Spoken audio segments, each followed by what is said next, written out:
Sir रुकिए उधर। Wait कीजिएगा। थोड़े डेढ़ क्यों सीधी लाइन आ जाए सर जी, आइएगा।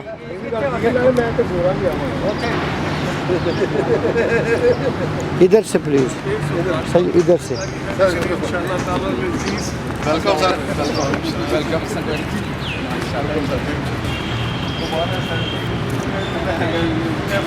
मेरी किचन आ रही है इस करके की गाना sir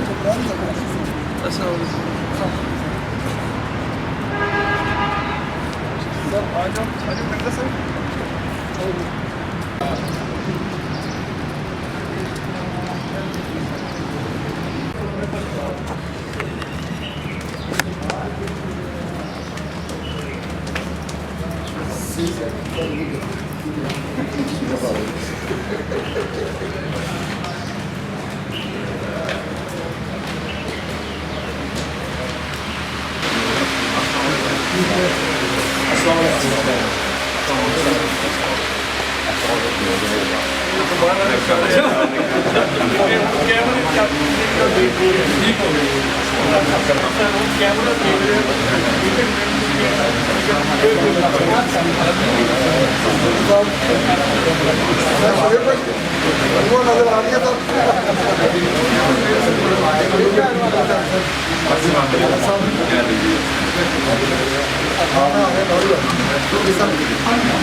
sir Amjad sir Mohammad Amjad Amjad साहब ने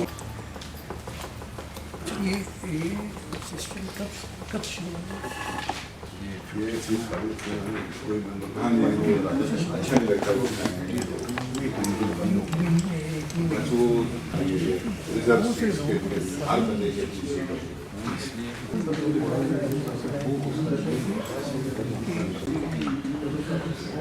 सारे दिए गए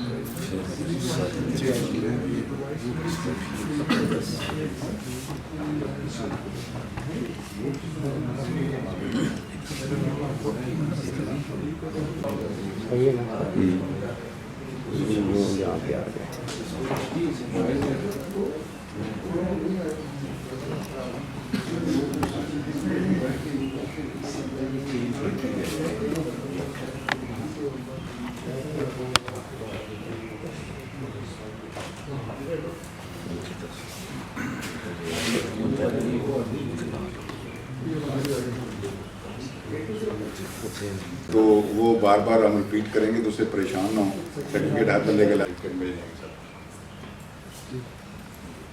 ऐसे परेशान आप दफ़ा उसको बाहर निकाला ले नहीं ये ठीक है। तो एक दफ़ा तस्वीर हो जाए और उसके बाद फिर आपको बचेगा और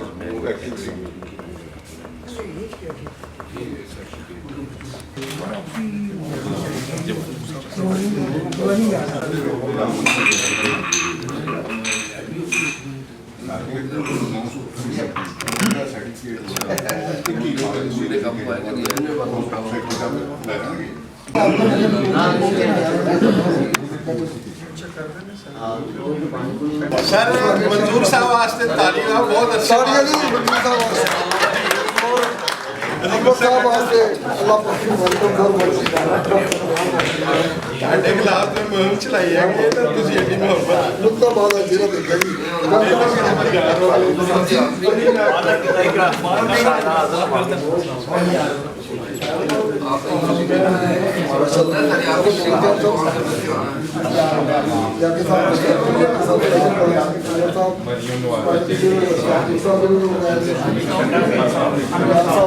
इंट्रोडक्शन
मैं आऊँगा बने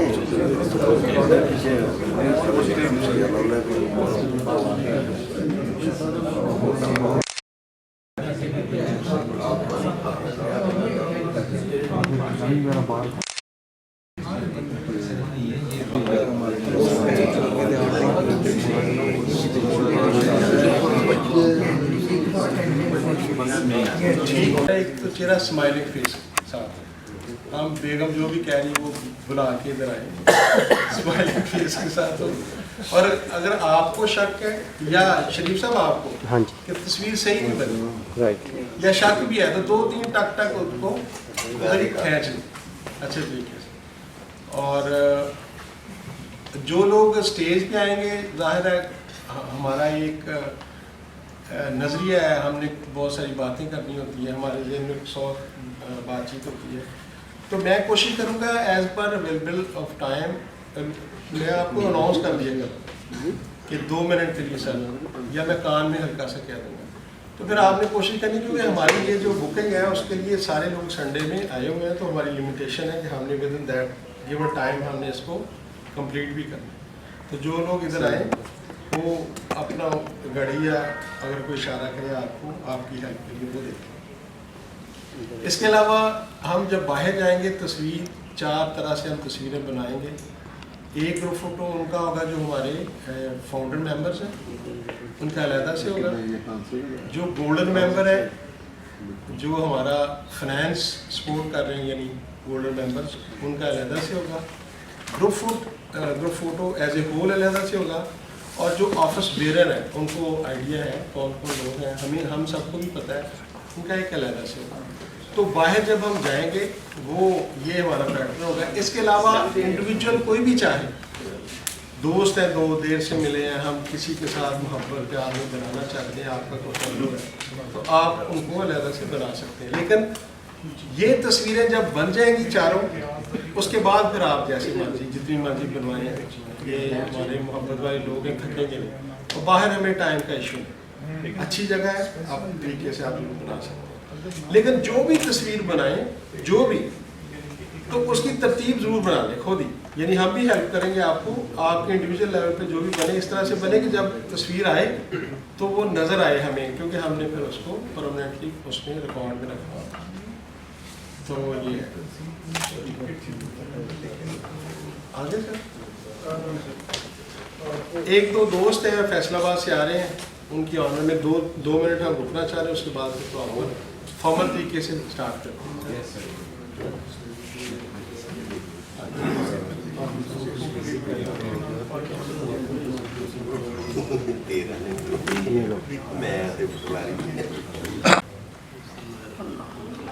हम आज की अपनी तकरीब का बाकायदा आगाज़ तिलावत कुरान पाक से करेंगे, जिसके लिए मैं रिक्वेस्ट करूँगा chief warrant officer retired Saeed Aslam साहब से कि वो तशरीफ़ लाएँ और कुरान पाक की तिलावत करें, और फॉलोड बाय नात के लिए तशरीफ़ लाएंगे chief tag retired Mamud Khan साहब। चलो ये नीचे करके जाना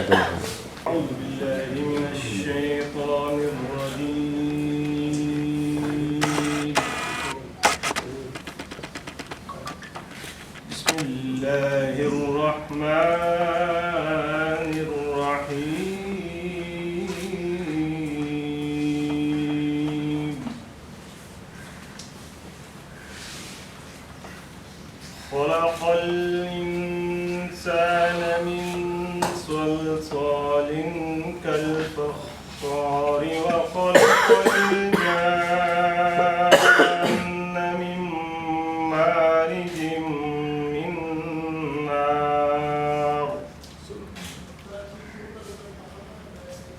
फ़बिअय्यि आलाइ रब्बिकुमा तुकज़्ज़िबान।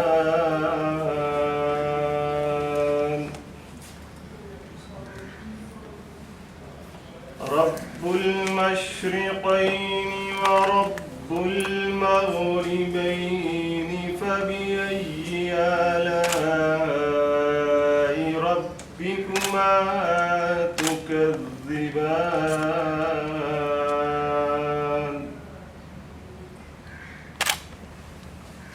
मरजल बहरैनि यल्तक़ियान बैनहुमा बरज़ख़ुन ला यबग़ियान। फ़बिअय्यि आलाइ रब्बिकुमा तुकज़्ज़िबान। सदक़ल्लाहुल अज़ीम। जज़ाकल्लाह।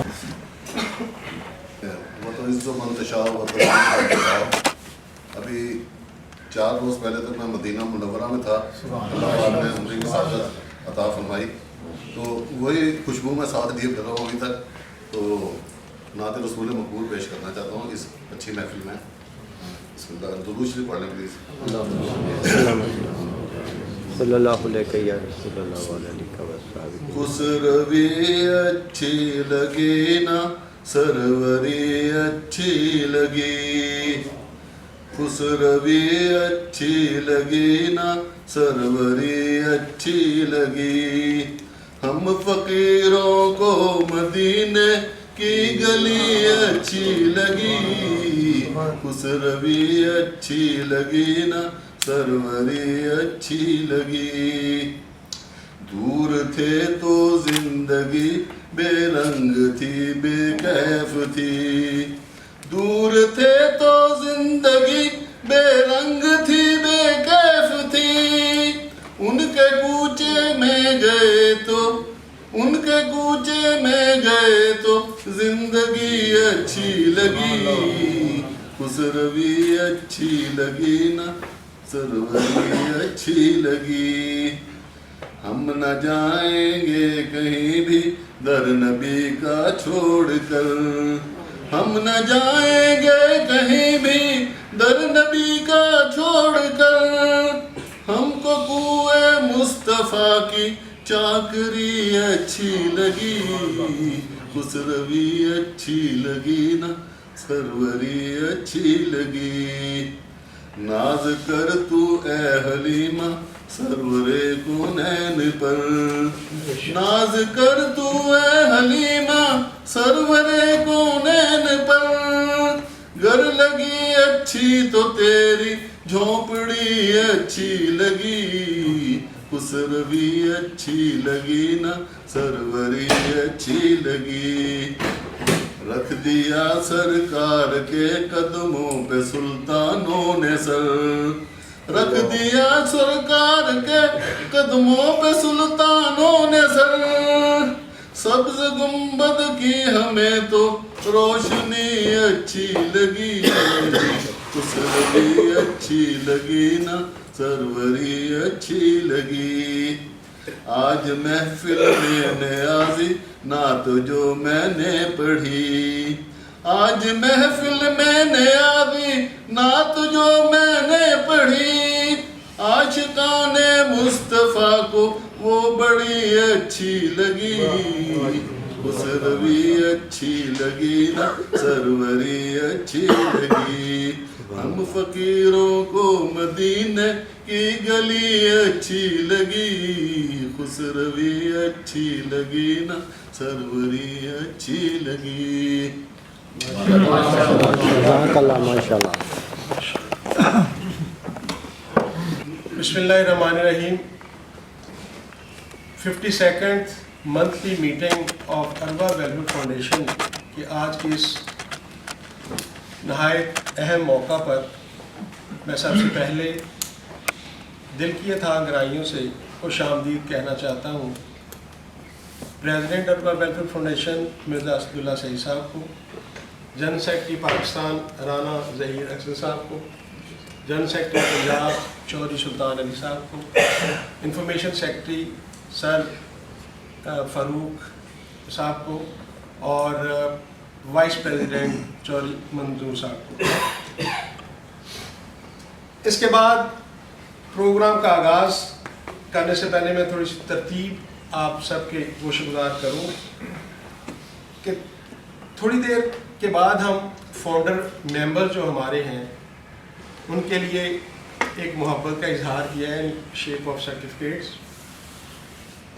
उसके बाद हमारा एक इंट्रोडक्टरी पैकेज है जिसमें अरबा वेलफेयर फाउंडेशन की जब से ये फाउंडेशन बनी इस्टेब्लिश की गई और आज तक जो इसकी एक्टिविटी थी और क्या कुछ होता रहा, क्या इसके एम्स थे, उसके बारे में जो हमें इसकी याद भी दिलाएगा, इसकी इम्पोर्टेंस के बारे में, और ये भी बताएगा कि हम क्या असल में ज़हन में एम लेके चल रहे हैं।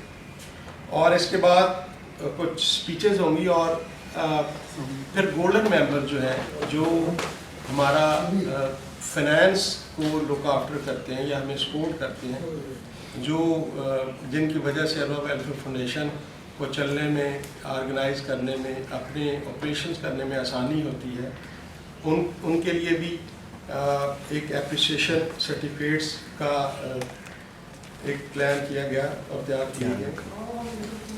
इसके बाद ऑनरेबल हमारे जो ऑफिस बेरर हैं उनकी स्पीचेस हैं और फैसलाबाद से हमारे जो दोस्त अभी तशरीफ़ लाने वाले हैं, चीफ ब्रांच अफसर रिटायर्ड रियाज साहब, वो पहुंचने वाले हैं, उनकी स्पीच होगी और एंड रिफ्रेशमेंट और दैन फिर बाहर में हम जाके सारे फिर स्नैप्स के। तो इससे पहले कि अरबा वेलफेयर फाउंडेशन के जो फाउंडिंग मेंबर्स हैं उनको हम वन बाय वन रिक्वेस्ट करें और सर्टिफिकेट्स पेश करें। मैं दोबारा इजहार करना चाहता हूँ उन्हीं जज्बों का जो अंडर द लीडरशिप ऑफ अरबा वेलफेयर फाउंडेशन हम कोशिश कर रहे हैं कि हर आने वाले दिन में अरबा वेलफेयर फाउंडेशन को और स्ट्रेंथन किया जाए, मजबूत किया जाए, इस नेटवर्क को, इस प्लेटफॉर्म को और भी बड़ा किया जाए। और इस काबिश में अल्लाह के फजल से इस सफ़र में जैसे जैसे मुश्किलात आई वो आहिस्ता आहिस्ता कम भी होना शुरू हो गई और अब माशाल्लाह आगे काफ़ी सारी हमें ऐसे दोस्त मिलते हैं जो आए दिन हमारी स्ट्रेंथ में इजाफा करते हैं। और इसकी सबसे बड़ा सबूत ये है कि आज आप सारे लोग हमारे सामने मौजूद हैं जो कि हमारी नज़र में हर बंदा अपनी ज़ात के अंदर बड़ा अहम है। और मैं हमेशा कहता हूँ कि अगर 20-25 साल हैं तो सदी का चौथा हिस्सा उनका अपना एक्सपीरियंस है। तो मैं चाहता हूँ कि हम इस तकरीब का आगाज़ सबसे पहले सारे एक दूसरे के लिए अच्छी तरह से क्लैप से करें ताकि हमें एहसास हो कि हम एक दूसरे के कितने अहम और इम्पोर्टेंट हैं।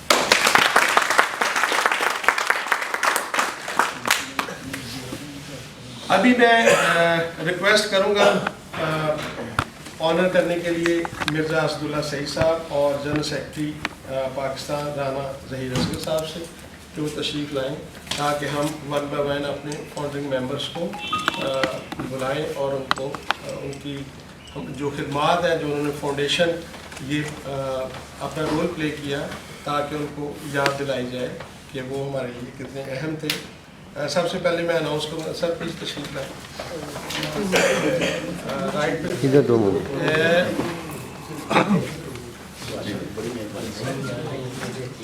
इधर सामने दिखेगा, हाँ जी सर, सामने दिखेगा। यस सॉरी, ये कीजिएगा वन मोर, मुझे चेक कर लेने दीजिए। Okay done. मैं बैठ जाता हूँ। आप ये अपने बात इसके बाद मैं रिक्वेस्ट करूंगा founding members chief technician retired Mohammad Ijaz साहब।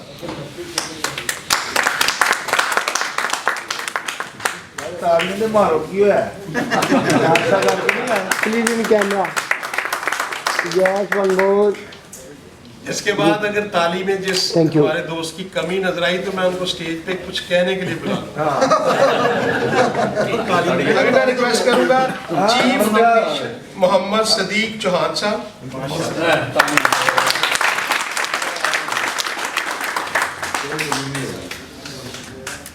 जी प्लीज कैमरे में आप तीनों please. Yes sorry one more, thank you.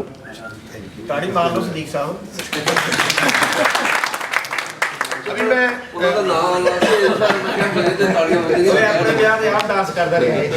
इसके बाद मैं रिक्वेस्ट करूंगा सीनियर टेक्नीशियन आबद महमूद साहब। माशाल्लाह आबद।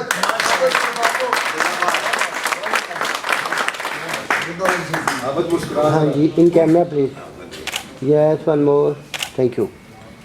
इसका आबद साहब के लिए 2 दफा ताली है, ये बहुत रेगुलर है। इसके बाद मैं चूंकि सर आफ्ताब सलीम साहब तशरीफ नहीं,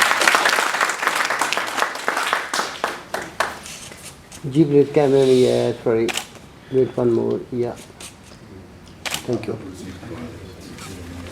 अच्छा और assistant warrant officer retired Shakeel Tahir साहब। वो भी नहीं आए सर, वो भी मुल्तान है ड्यूटी पे। सर कह रहे हैं कि उनकी जगह के पे सॉरी सुल्तान अली को रिसीव कर लिया जाए। हाँ बिल्कुल।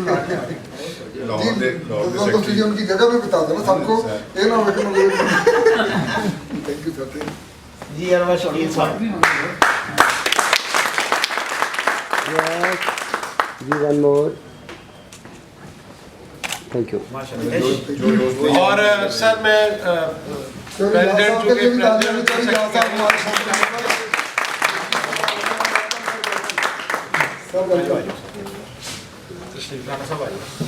बाकी उन लोग आए नहीं। बात सुन ना, राणा साहब के लिए भी तो सबकी तरफ से उस मोहब्बत का इजहार है, उस जज्बे का इजहार है और आपकी कोशिश की वो एक्नॉलेजमेंट है कि ये आपका ब्रेन चाइल्ड था अरवा वेलफेयर फाउंडेशन, जो माजी वजूद में आया, जिसने अपनी सोचों और नज़रियात के साथ अपना सफ़र का आगाज़ किया। और ये वो पौधा था कि अल्लाह की मदद से अगर हम ये बाग के इसका जंप लेके अगर फल नहीं भी तोड़ पा रहे, लेकिन इसकी छाँव में हम ज़रूर बैठे। तो प्लीज़ सब मिल के एक दफ़ा। अभी सारे लोग कह रहे थे कि राणा साहब का नाम लें। मैं ये चाह रहा था कि राणा साहब का नाम हमारे लिए सारे मोहतरम है, लेकिन राणा साहब थोड़े से यूनिक थे। राणा साहब ने वो जो पौधा लगाया था, उसके बाद अगर उसको बयारी करने की ज़रूरत पड़ी थी, अगर उसको और तरीके से जो भी तरीका था कि उसकी लाइफ वो ज़िंदा रहे, उसकी ज़िंदगी बचे, उसको कुछ और किया जाए और तरीके से, मैं सब करता हूँ। तो मैं चाहूँगा प्लीज़ फैसलाबाद से आने वाले हमारे जो दोस्त हैं under the leadership of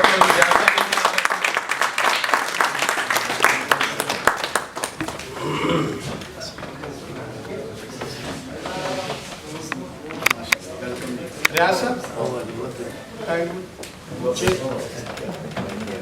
sir वो चेयर बाहर वाली मोबाइल वो सामने पड़ी हुआ है। चलेंगे आगे और फिर हम अपने सारे मसाइल का हल ढूंढेंगे मिल के, एक फैमिली की तरह। लेकिन ये बात बड़ी काबिल गौर है कि इस सफ़र में जो सबसे ज़्यादा इस पौधे की आबियारी की, अपने नज़रियात से, अपनी सोचों से, अपनी डेडिकेशन से और टाइम टू टाइम सब के साथ लिंकअप करने में या एडवाइस करने में, वो यकीनन फाउंडर मेंबर में से सबसे ज़्यादा जो कंट्रीब्यूशन है वो है जनरल सेक्रेटरी पाकिस्तान राना ज़हीर असगर साहब। तो मेरा ख्याल था कि इस मौके को थोड़ा सा अलहदा से कर दिया जाए, डिस्टिंग्विश किया जाए। तो अब मैं सर माजर के साथ दोबारा रिक्वेस्ट करूंगा कि आप तशरीफ लेके आएँ और राना साहब को हम सर्टिफिकेट बख्शी साहब आप भी देंगे वेट बना वन मोर।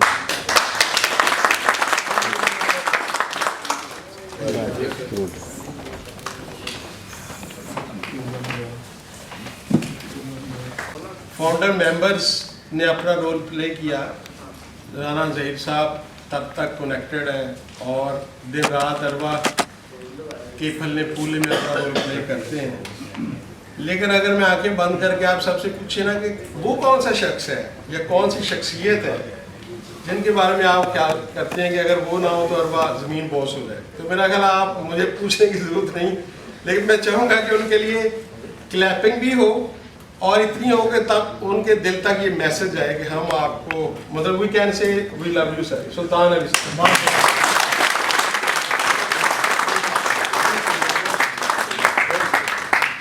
और सीना खोल के हम जाके कह रहे होते सर हमने उधर जाना है, सर हमें ये मसला है, हमें ये फ़ंड चाहिए। तो इतना जेनरस अल्लाह ताला ने हमें ऐसी शख्सियत दी है कि जब तक इन तरह के एक या दो शख्स भी हमें मौजूद रहेंगे हम में और सपोर्ट करते रहेंगे, इंशाअल्लाह अरवा का सफ़र कभी ख़त्म नहीं होगा। ज़ोरदार तालियां कर दें।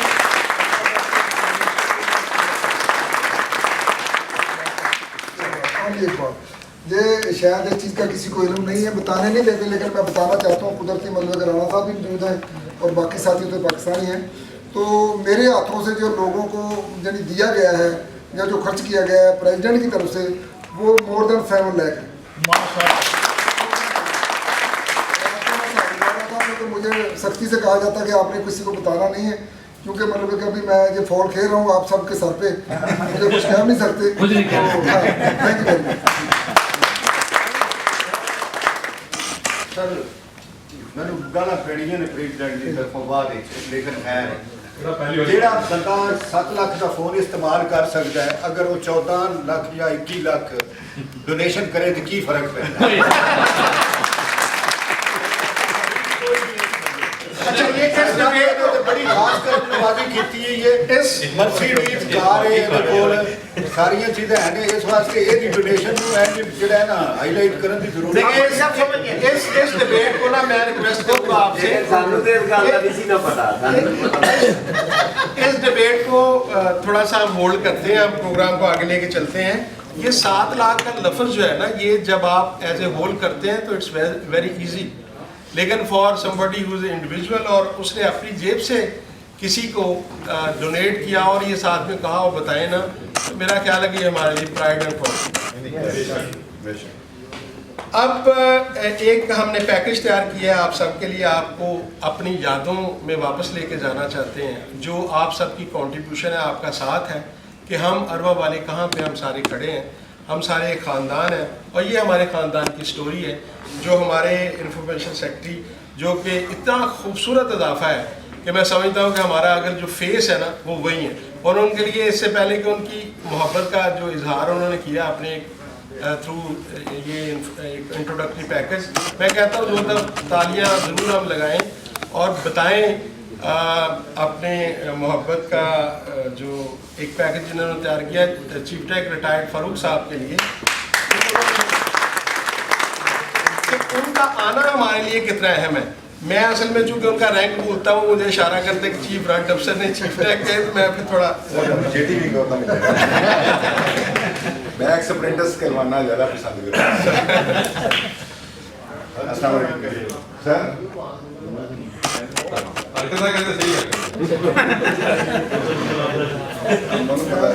सर मैं आप सबकी रिक्वेस्ट करूँगा, अगर आप लोग सामने आ जाए तो आपको ये विजिबल होगा, क्योंकि खुश हुए तो मेरी रिक्वेस्ट करें अपनी जात के लिए एक दफा क्लैप करें, हर बंदा अपने लिए क्लैप।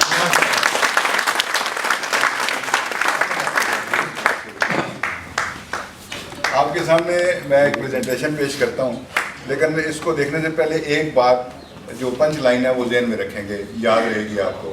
देखिए, नेकी के लिए, अच्छाई के लिए, खूबसूरत बात के लिए, मुस्बत सोच के लिए ना कोई उम्र होती है ना कोई वक्त होता है।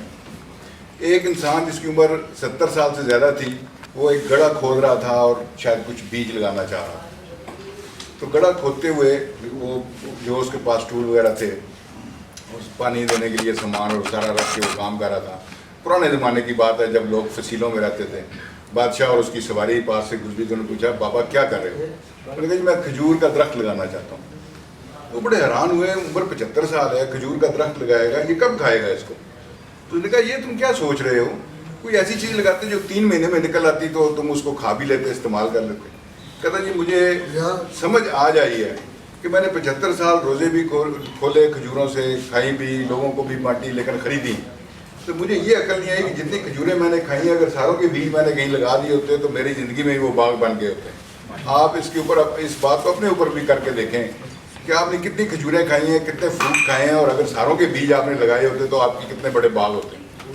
वो आपके काम ना आते, लोगों के आते।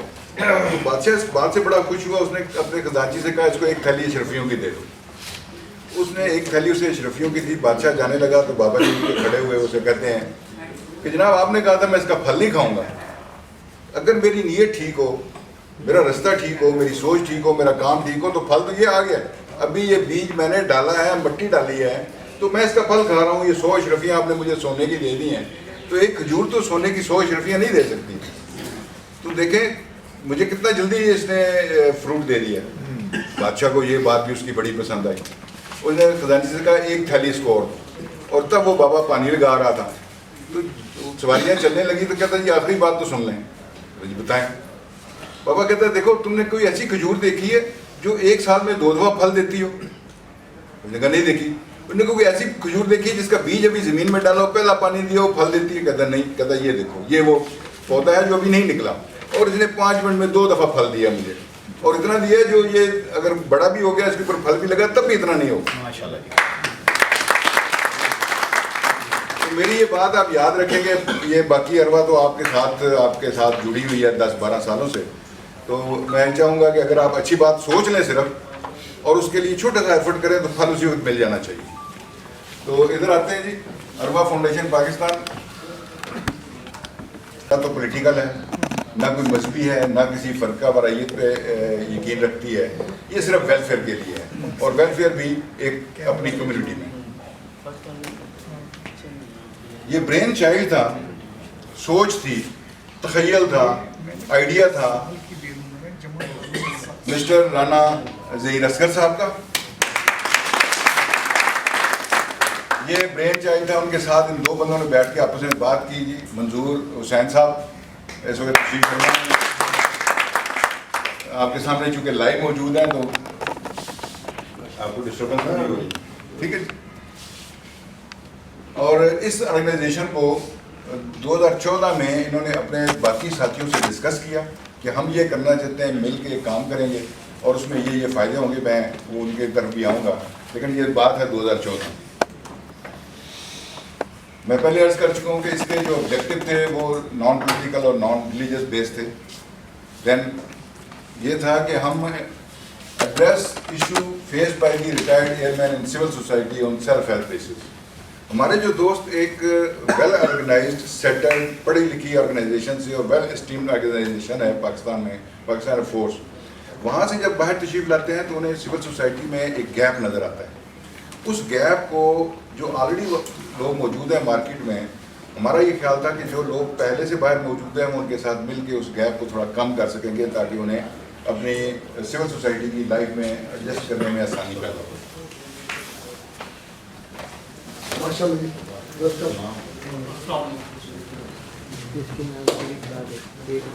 नए आने वाले दोस्तों के लिए एक दफ़ा फिर आप तक फ्लोट की जा सके।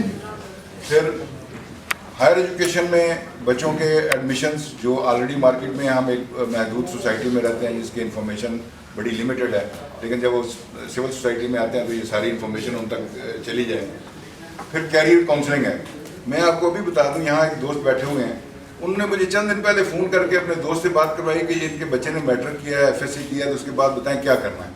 2024 में 21वीं सदी में डिजिटलाइज दौर है और अभी तक हम ये सोच रहे हैं कि बच्चों ने क्या करना है। तो हमें अभी तक सिर्फ ये पता है कि जो बच्चा मैट्रिक कर लेता है या वो डिफेंस फोर्सेस में जा सकता है या डिप्लोमा कर लेता है या फिर उसके बाद उसने FSC करनी है, और हमें 2-3 लाइन सिर्फ पता है कि वो या मेडिकल में जाएगा या इंजीनियरिंग में जाएगा या कॉमर्स में जाएगा। चौथी लाइन हमें नहीं पता कि वो किधर जाएगा। तो हमारे जो रिसोर्सेज हैं वो हमें भी इजाज़त शायद ना देते हों, लेकिन हमारी इंफॉर्मेशन ही नहीं है कि हमें उन बच्चों के लिए क्या करना है। ऑब्जेक्टिव थे support in job seeking in to retired person. जो लोग हमारे एयरफोर्स से आते हैं वो सारे स्किल्ड हैं, एक्सपीरियंसड हैं, वेल वर्सेड हैं, मैनेजमेंट जानते हैं, कम से कम 18 साल और ज़्यादा से ज़्यादा 25, 26, 27, 28 साल जॉब करके आते हैं।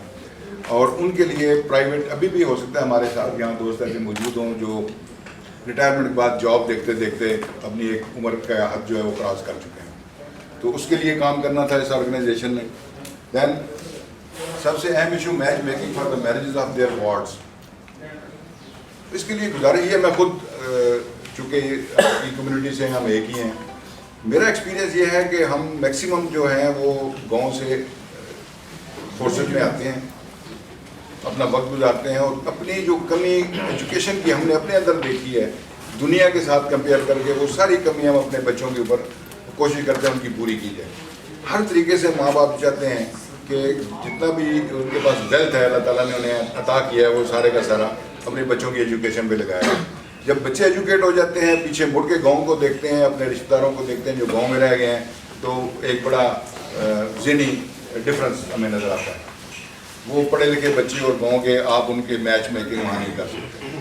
तो ये परेशानी लोगों के बच्चों के लिए, उनकी उम्रें गुजर जाती हैं। ऐसे लोग भी हैं जिनके बच्चों की उम्रें 30 ईयर से ज़्यादा होती हैं और उनकी शादियाँ नहीं हुई। तो हमारा ये ख्याल था कि कम्युनिटी मिल के इस सारे काम को टेकअप करेगी और दोस्तों को अच्छे मैच मेकिंग के लिए काम करेगी, उनके लिए डाटा बेस बनाएगी, एक दूसरे को तारफ़ करवाएगी वगैरह वगैरह। ये सारा कुछ सोचते हुए ऑब्जेक्टिव सामने रख के इस ऑर्गेनाइजेशन को, जो एक वेलफेयर इदारा था, वेलफेयर ऑर्गेनाइजेशन थी अरवा फाउंडेशन, इसको 2016 में रजिस्टर्ड करवा लिया गया। इनकी जो पहली मीटिंग्स थी इन दोस्तों की, ये जो 2 थे, फिर 2 से 8 हुए, 10 हुए, 12 हुए। इन्होंने पहले यहाँ लाहौर में एक बड़ी मशहूर जगह है पाक टी हाउस, तो सबसे पहली मीटिंग इन्होंने पाक टी हाउस में की, जो यादगार रह गई। एक ऐसी जगह है जहाँ शाम को इंटेलेक्चुअल बैठते हैं, राइटर्स बैठते हैं, एडवोकेट्स आते हैं, डॉक्टर बैठते हैं, गपशप होती है, आइडियाज़ शेयर होते हैं और बहुत सारे लोग वहाँ से निकले हैं, निकल रहे हैं, निकलते रहेंगे। और दाद देता हूँ कि इन्होंने बड़ा अच्छा एक ऐसा पॉइंट सिलेक्ट किया जो हमेशा इनकी हिस्ट्री में याद रखा जाएगा। पाक टी हाउस के साथ साथ इन्होंने एक इदारा है आगोश, जो ऑर्फन चाइल्ड्स को या बेसहारा बच्चों को सपोर्ट करता है। कुछ मीटिंग इन्होंने 1-2 वहाँ पे भी की हैं और कुछ मीटिंग फिर दोस्तों के घरों में होनी शुरू हो गई। लेकिन जब तादाद बढ़ी तो फिर आहिस्ता आहिस्ता ये मीटिंग जो है ऐसी जगह से निकल के रेस्टोरेंट में, होटल्स में, और आज हम इस हाल में बैठे हुए हैं। तो हम टू नाइट में रहे। आखिरी हमारी जो मीटिंग थी 3 नवंबर की, वो बारबेक्यू टू नाइट में थी। आज हम इस हाल में हैं। हम उम्मीद कर रहे हैं अगर हम एक दूसरे से मिल के तामन करें, इस अरवा को अपना समझें, तो हम आइंदा माशाल्लाह यहीं पे इकट्ठे हुआ करेंगे इस हाल में। और मुझे लगता है कि ये खूबसूरत और अच्छी जगह है। ठीक है जी। और ये जहाँ बैठे हुए हैं ये है Punjab institute of languages, art and culture centre है। ठीक है। मैं पायनियर मेंबर्स का तारफ़ करवा दूँ। ऑलरेडी नाम तो लिए हैं, लेकिन जो लोग एक एक करके, और जो दोस्त अभी थोड़ा लेट पहुँचे उनके लिए भी। सबसे पहले हैं फाउंडर है राना ज़हीर असगर साहब जी। मैं चाहूँगा जब भी आप नाम और तस्वीर देखें तो बहुत शुक्रिया। उसके बाद है मंजूर हुसैन साहब, ये भी फाउंडर हैं। आफ्ताब सलीम साहब, मोहम्मद इजाज साहब,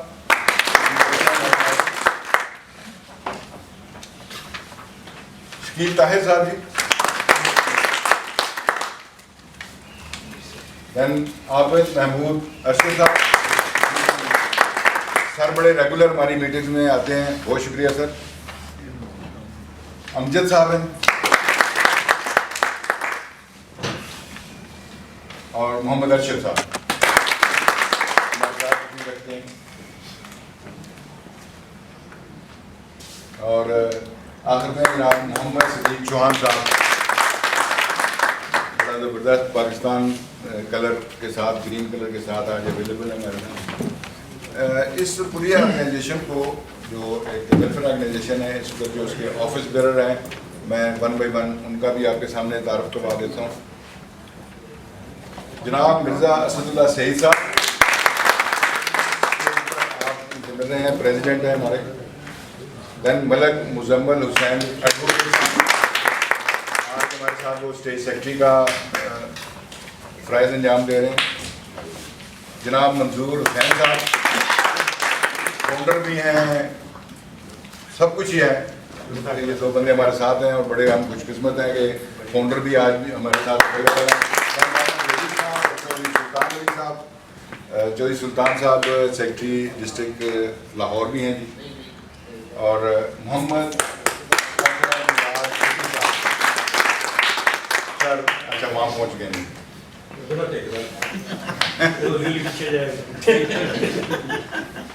ये भी बड़ी अच्छी बात होती है जी कि आपने अपने दोस्तों के साथ इतनी फ्रेंडशिप रखी होती है, आपकी शोल्डर रबिंग नहीं होती और आप एक दूसरे से खुल के बात कर सकते हैं।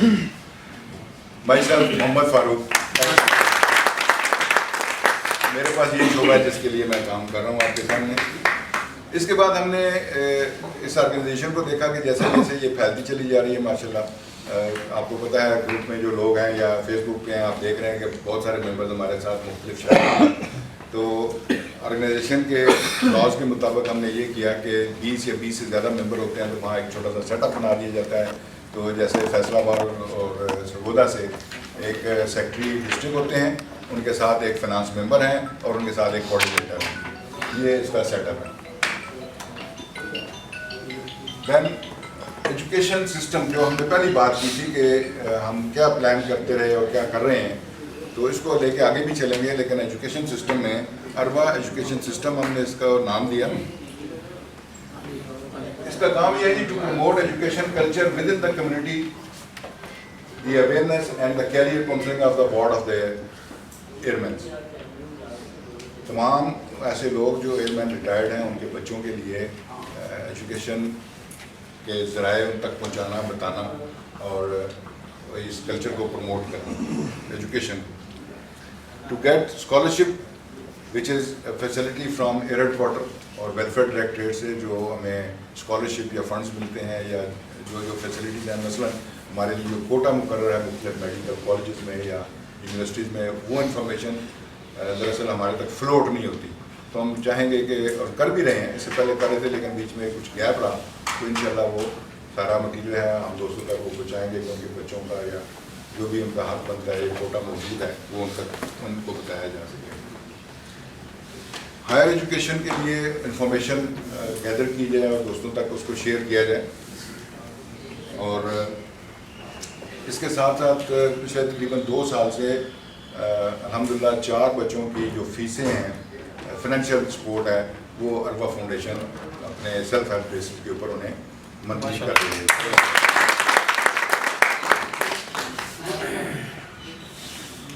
और साथ साथ एजुकेशन की इंफॉर्मेशन को फ्लोट करना और ये ज़राए बताना, पहुँचाना, अगर हो सके तो फीसें पे करना ऐसे जो नीडी लोग हैं। लेकिन इसके साथ साथ अरबा ने ये भी एक बेड़ा उठा रखा था जिसमें गैप आया, हम इंशाल्लाह इसको कंटिन्यू करेंगे। आप लोगों के ताउन से ये हो सकता है और अकेला तो कोई इंसान कुछ भी नहीं कर सकता, एक टीम होती है जो काम करती है। ऐसे बच्चे जो एयरमैन्स के हैं और उन्होंने पोजीशन ली हैं अपने स्कूल में, सिटी लेवल पे या डिस्ट्रिक्ट लेवल पे और बोर्ड लेवल पे, उनको प्राइज़ और सर्टिफिकेट की डिस्ट्रीब्यूशन की एक सेरेमनी मैंने आपके सामने ये रखी है। उम्मीद है इनमें से काफ़ी सारे दोस्त यहाँ बैठे हुए हैं और इसमें कोई जेंडर नहीं है कि बच्चों के लिए है और बच्चियों के लिए नहीं है। ये दोनों पिक्चर मैंने पुरानी ली हैं, बच्ची के लिए और बच्चों के लिए। जो हमारे दोस्त हैं उनके औलाद को जो भी पोजीशन ने ली उसको हमने रिकगनाइज़ किया। उसके बाद अरवा ने न सिर्फ एजुकेशन में बल्कि जब भी पाकिस्तान एयरफोर्स के एयरफोर्स डे पे आपको पता है बेसिस पे तकरीबात होती हैं या ऐसी कोई भी तकरीब जो नेशनल लेवल पे डिफेंस फोर्सेस से हों या वो कल्चरल हों, फोर्सेस से बंदे आए हुए हों या जनरल पब्लिक हो, तो हमारी टीम जो है उन्होंने विज़िट किया एक जिसको सेलिब्रेट कर रहा था पर्सनल फोर्स एक एयरफोर्स डे के लिए, तो अरबा ने उसमें भी अपनी प्रेजेंस शो की और ये चंद रिकॉर्ड के तौर पे और सैंपल के तौर पे मैंने आपके साथ ये तस्वीरें शेयर की हैं। हम इंशाल्लाह आइंदा भी ये अपनी प्रेजेंस वहाँ शो करते रहेंगे। इसके साथ जो मीटिंग्स हमारी पहले होती रही, मैंने ये नहीं कहा कि ये पाक की ओर से शुरू हुई और आज यहाँ तक है, तो एक दरमियान में डिसोम क्लब है, उसकी भी चंद एक रिकॉर्ड की तस्वीरें हैं जहाँ ये मीटिंग्स होती रही और दोस्त वहाँ पे मिलते रहे। वो कि मैं उस वक्त में शामिल नहीं था, लेकिन जो दोस्त शामिल थे उन्हें यकीनन ये रिकॉर्ड याद होगा। तो ये सारा एक आपके सामने रिवील कर रहा हूँ कि अरबा ने कहाँ से काम शुरू किया और आज कहाँ पर है। कैरियर काउंसलिंग में, बच्चों की कैरियर काउंसलिंग में जो हमारे नेक्स्ट जनरेशन या नेक्स्ट जनरेशन है, उसमें जो अरबा फाउंडेशन रोल प्ले करती है, जो हमारे रिज़र्व कोटाज हैं मुख्तलिफ यूनिवर्सिटीज़ में और कॉलेजेस में, जो प्रोफेशनल हैं और नॉन प्रोफेशनल जनरल एजुकेशन के कॉलेज यूनिवर्सिटी हैं, उनका रिकॉर्ड रखना और वो दोस्तों तक पहुँचाना जरूरी है। इंशाल्लाह आपको जल्द मिलना चाहिएगा। फिर भी अगर किसी बंदे को आपके दोस्त को ऐसा कोई फॉर्म या ऐसी कोई इन्फॉर्मेशन दरकार हो तो वो डायरेक्ट हम ऑफिस में। लेकिन मैं फिर भी एक हिंट देता जाता हूँ कि जाते हुए कनाडा जाने से पहले मैं तो जब उसके साथ बैठ के बातचीत हुई तो उसका निचोड़ ये निकला कि हम एक सोसाइटी बना सकते हैं। आइडिया क्या था, मार्केट में स्पोर्ट 5 मरले का प्लॉट 50 लाख का है, तो आपको एटलीस्ट 25 या 27 लाख का मिलना चाहिए। इसके ऊपर वर्किंग हो चुकी हुई है, जो होमवर्क है वो कर लिया गया हुआ है, सिर्फ एक मुनासिब बजट की ज़रूरत है, तो वो इंशाल्लाह इसको एग्जीक्यूट करेंगे। लेकिन ये थोड़ा लेट है। जो मुस्तकिल करीब में है वो YouTube चैनल है, यहाँ के ऊपर एयरमैनों की सक्सेस स्टोरी इंशाल्लाह हम बताएंगे ताकि आपको प्राउड फील हो कि हम लोग गए गुजरे नहीं हैं। मैं, मेरे सीनियर या मेरे फोर फादर इस वक्त खबरों में जा चुके हैं, तो वो उनकी जब सक्सेस स्टोरी आएंगी तो फिर एटलीस्ट ये ज़रूरत नहीं पड़ेगी कि मैं एयरफोर्स का सूबेदार मेजर हूँ, मैं एयरफोर्स का मेजर हूँ। वो भी बंदा बताएगा कि मैं स्क्वाड्रन लीडर हूँ, फाउंडेशन कर रही है। तो बातें तो चूँकि मैं आपसे 5 साल दूर रहा हूँ, दिल चाहता है कि बातें करी जाऊँ, लेकिन चूँकि वो लिमिटेशंस हैं तो इसलिए वाइंड अप करता हूँ लास्ट बात करके। कोई भी वेलफेयर काम करने के लिए पैसे चाहिए होते हैं और उसके लिए कुर्बानी चाहिए होती है। तो बेतहाशा किताबों के अंदर कुर्बानी के जिक्र मौजूद हैं, सहाबा कराम के मौजूद हैं, औलिया के मौजूद हैं, एक्स्ट्रा ऑर्डिनरी मौजूद हैं। लेकिन एक वाक़या मैं आपके साथ दौरे हाजिर का शेयर करता हूँ। अगर मौलवी साहब मेरे ऊपर फतवा ना लगाएं, लेकिन ख़ास तबका फ़िक्र के लोग अरबाइन के ऊपर ट्रैवल करते हैं जिसका डिस्टेंस तकरीबन 70 किलोमीटर है। तो जो लोग वहाँ ट्रैवल करके एक पॉइंट से दूसरे पॉइंट पे जाते थे तो वो पैदल जाते थे, तो वो थक जाते थे। दरमियान में जो उनके लिए ट्रैवलिंग टूल्स से वो यूज़ करते थे, बस, घोड़ा, गधा, जो भी है। जो लोग रास्ते में बैठे होते थे, जो अगर 70 किलोमीटर का वो डिस्टेंस है, तो जो गांव आता था, जो झोंपड़ी आती थी, तो वो चाहते थे ये जो लोग ट्रैवल करके जा रहे हैं तो इनकी कुछ खिदमत की जाए, कोई खाना खिलाया जाए, पानी पिलाया जाए। लेकिन उसमें से ऐसे लोग भी थे जो खाना खिलाने की अहलियत नहीं रखते थे, इवन पानी पिलाने की अहलियत नहीं रखते थे। लेकिन उनका जज्बा मैं आपके साथ शेयर करता हूँ कि वो क्या दौरे हाजिर की मिसाल है। अभी वो लोग जिंदा हैं, अभी ये काम हो रहा है। तो इसके लिए डेफिनेटली ये पूरी महफिल ही गोल्डन महफिल के लिए सजाई गई है। फंड चाहिए, लेकिन फंड से भी पहले वो जज्बा चाहिए। जो लोग इस वक्त वो ट्रेन लोग नहीं हैं, लेकिन उनके पास रिसोर्सेज नहीं, तो वो पाँव दबा देते हैं। अगर जो है अब तो खैर वो काफ़ी, अगर आप नेट खोल के देखेंगे तो वो काफ़ी डेवलप हो गया हुआ है। अब तो सूरत हाल ये बनती हुई है कि वहाँ के ऊपर जो ट्रैवलिंग है वो 70 किलोमीटर की, वो बहुत ही जो कह लीजिएगा कि बंदा एंजॉय करता है। अगर किसी के पास गोलगप्पे हैं तो वो ले आएगा, अगर किसी के पास आइसक्रीम है तो वो देगा, अगर कोई मसाज कर सकता है तो वो कर देगा, अगर